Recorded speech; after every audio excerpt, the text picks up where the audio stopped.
Welcome to NCIX Tech Tips. Today's episode is all about those cryptocurrencies that you've been hearing so much about. There are a ton of them floating around now. Everyone wants a piece of the pie, but the main ones are Bitcoin, Litecoin, Purecoin, Namecoin, and Dogecoin, and Catcoin. Actually, no, I'm just kidding about those last two. They do really exist. In fact, people are making money on Catcoin at the moment. But anyway, those four first ones are sort of the more relevant ones. We're going to give you a rundown about this cryptocurrency thing and what it's all about.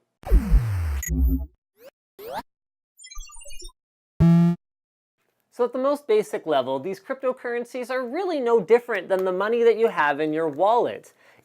Similar to this money in my wallet, it has no intrinsic value. It's just bits of data, whereas this is just pieces of paper. You can't actually really do much with this other than like throw it in the air like a rap star, or like, strike menacing poses and hold large wads of it, or whatever else you want to do.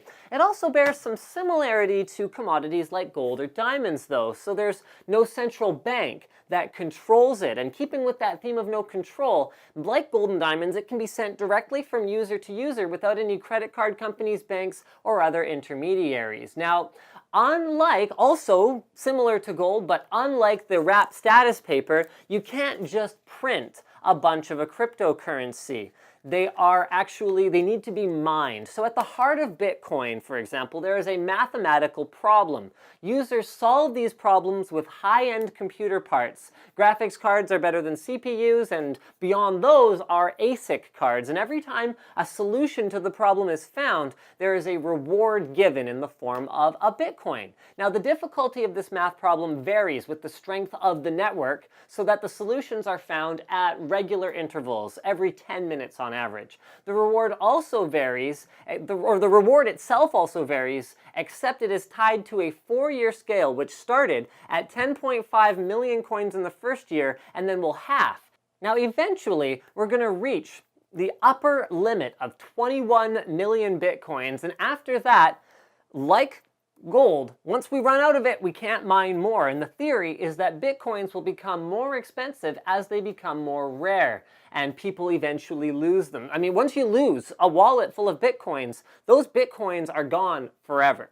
But don't worry, guys, there is a saving grace. Unlike normal currency that can only make smaller denominations like pennies and dollars, Bitcoins can actually be divided up to 8 decimal places. So 0.00000001 Bitcoin would be the smallest denomination of Bitcoin. That's how, even with a Bitcoin hovering at, anywhere between $500 to $1,500 Canadian, depending on the time of day and, what's going on out there in the market, you can still just use a fraction of that to pay for a pack of gum, for example. It's not like, oh, well, do you have change for $700 for this packet? No, it's not like that.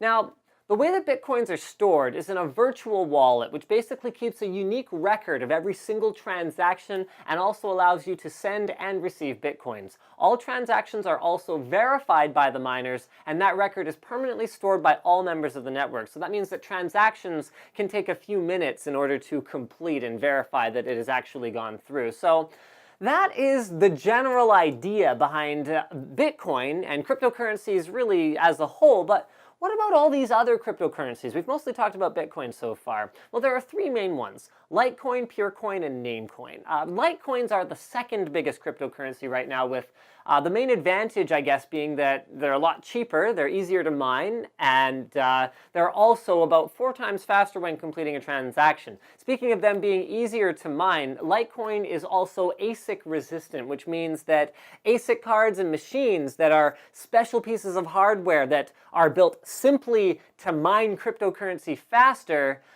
is not that effective on it. Now, speaking of ASICs, let's talk a little bit about what those are. So for Bitcoin particularly, because it's not ASIC resistant, ASIC cards and machines are special pieces of hardware that are built simply to mine Bitcoin way faster than even the highest end consumer grade hardware. So to put it in perspective, the fastest video card produces between 1 to 2 kilohash, which is the unit of measurement for how quickly you can calculate cryptocurrency.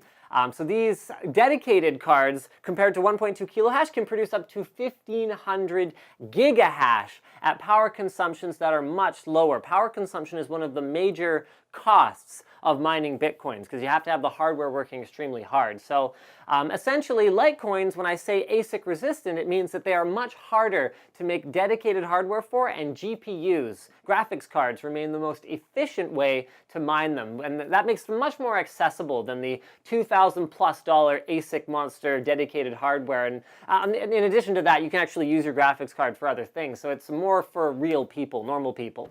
Now, all the other currencies have their unique spin, but I won't bog you too much down with all of that. Just check out the description to learn more about them. But in summary, Bitcoins are a virtual currency, which, like we said, is not really that different from a paper currency. This is sort of virtual value as well.